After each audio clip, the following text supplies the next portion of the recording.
Good morning and welcome to Mrs. Cog Hill. I guess you could tell by the background that I'm not in the house and I'm not in the barn. I'm in the garage. Why is that? Because this is where the kitties still are.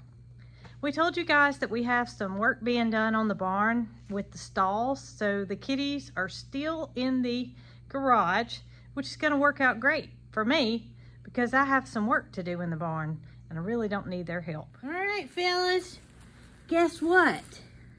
I've got something that I am going to put in for you guys today that's going to allow you to come and go out of the milk room as you please. When you get back to the barn, that is. While I said boys, let's don't forget about this precious little girl, Biscuit, who will also get to use this new tool. Biscuit, you stay here and keep these boys company while I go and try to get this installed without you guys' help and girls. All right, so I've made it up to the barn where this is the milk room on the other side of this wall. And the reason I'm here is because I got to install a cat door.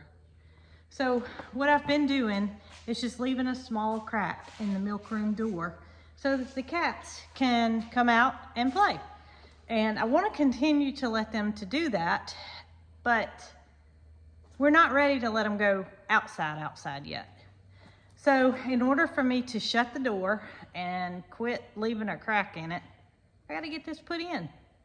So I think the first thing that I'm going to do is take this panel of metal off on the outside to where I can see where the actual studs are on the inside of the wall.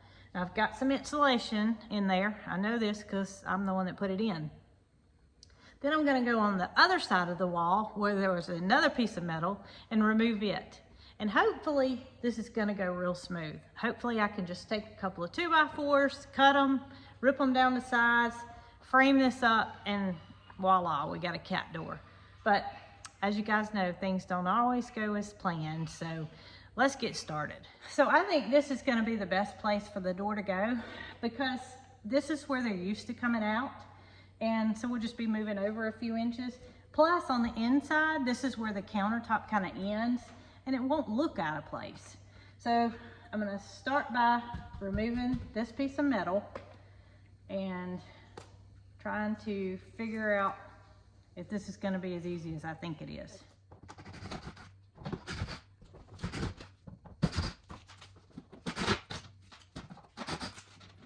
All right, looks like I got all my screws out. So first panel. Yay, that was too easy. And this is what I told y'all. I knew insulation was going to be behind here, and I did staple it in. So while I don't need to take all the insulation off, I'm just going to kind of peel it up to see what I got going on here and start framing out. I'm going to need to take this cat door out of the box. I hadn't even opened it up. I bought a black one because I thought it would be more likely to blend in instead of white that would stick out. And I'm also thinking that I'm going to leave the flap. I don't know if it will, but in the past, what I've done is taken the flap off so that they get used to going in and out of it with no flap on. And that way, when they do learn, I can just put the flap back in there and it'll serve its purpose. All right, so I want to be able to lock it from the outside, I think. That way, if they're in there and I want to keep them in and the door not open, I can simply lock it. And obviously the green is go and the red is stop. So I will face this side this way, and that way this will be the other side. So I'm going to use the existing bottom stud for the bottom, and that way I'll only have to take a stud this way and then make a frame with a 2x4 that goes on each side. So I'm going to measure my cat door, and it is around 11 inches. So I'm going to cut me 2 1-foot pieces to serve as sideboards that I can attach the frame to.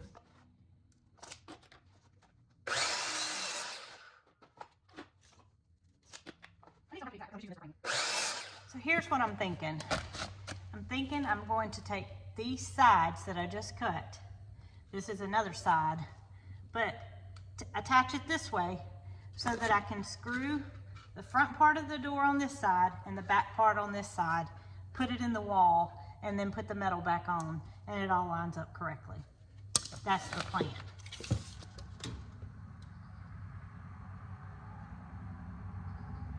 $11.25 times 2 to allow the front of the door to sit flush.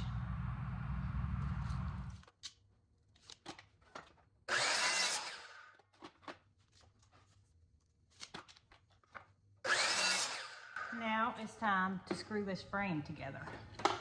Okay, so I've got everything framed together, and I just dry fitted it to make sure that it's going to work properly.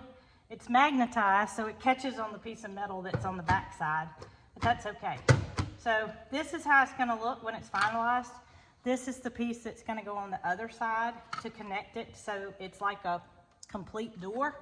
But I'm going to go ahead and screw the frame together and then screw it to the studs of the actual wall.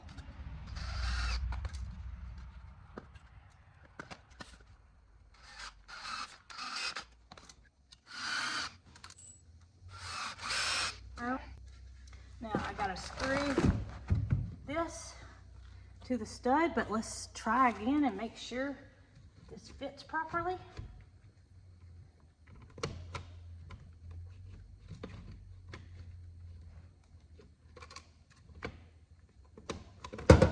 There we go.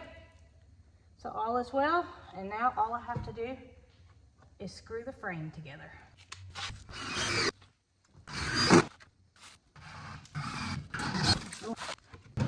And I think I'm going to use this to cut my metal out with before I actually screw the door on.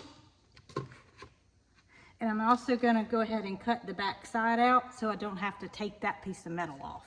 So I just had an idea that would save me some time in cutting out the metal. Would be to take my marker and just trace out where the cut needs to be made. Take the panel off from the inside. Cut this out a little bit bigger because I don't want any metal edges to be shown or exposed to cats. It'll be hidden by this edge, so no chance of any injuries. And then once I get this side cut out, I can put this panel back on, make the same cut on this side with 10 snips, which is what I found the easiest way to cut this thin metal. And that way I won't have to do a bunch of measuring. All right, y'all, I just took my panel off that was on the inside, and look how easy it's gonna be for me to find out where exactly I need to make the cut. The marker showed up perfectly, so I'm going to cut this side out and then go on the inside and mark the other side.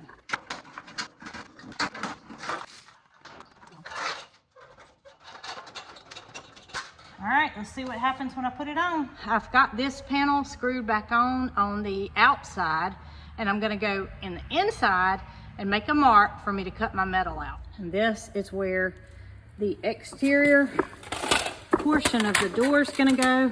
It's all framed out. I just gotta cut my hole for the actual door. Look at how good that worked out. I was able to mark it on the inside, and it made the perfect, exact marking of where I need to cut it out.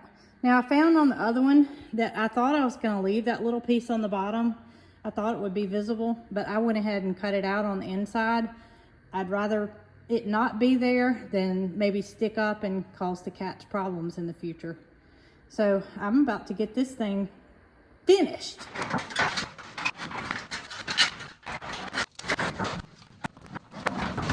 All right, let's see how it fits.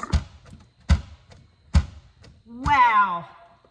Okay, so I must say, this is my first cat door install, and I'm pretty happy with it.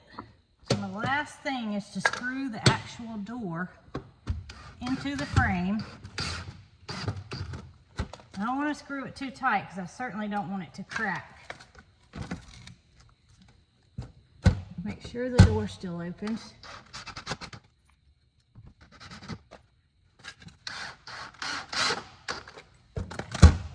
It is a little warm outside. I'm a little sweaty, but that's okay, because I got accomplished what I set out to do, and that is put my kitties in a door. So I've never put a cat door in. I have watched Jason put a cat door in by handing him tools, but I'm the kind of person that if I want something done, I'll try to figure it out myself, and then if I can't, I'll ask for help. So Jason is editing a video, which I can't do. So what better way to occupy my time than to try to get something accomplished? Sure, if it hadn't worked out, he'd have been glad to help me, but I didn't want to go that route unless I had to. So here's to being self-sufficient and trying new things, because you don't know unless you try if you can't or can't achieve something. So I hope you guys enjoyed this episode of Putting in a Cat Door with Mrs. Cog Hill. And now we get to see how the kitties are going to react. As soon as they're back in this barn, we will let them give it a shot. Sure, it's going to take a little while for them to get used to it, but I bet they can figure it out. Please be sure to share, like, comment, and subscribe if you aren't already. And I appreciate each and every one of you. Y'all be good.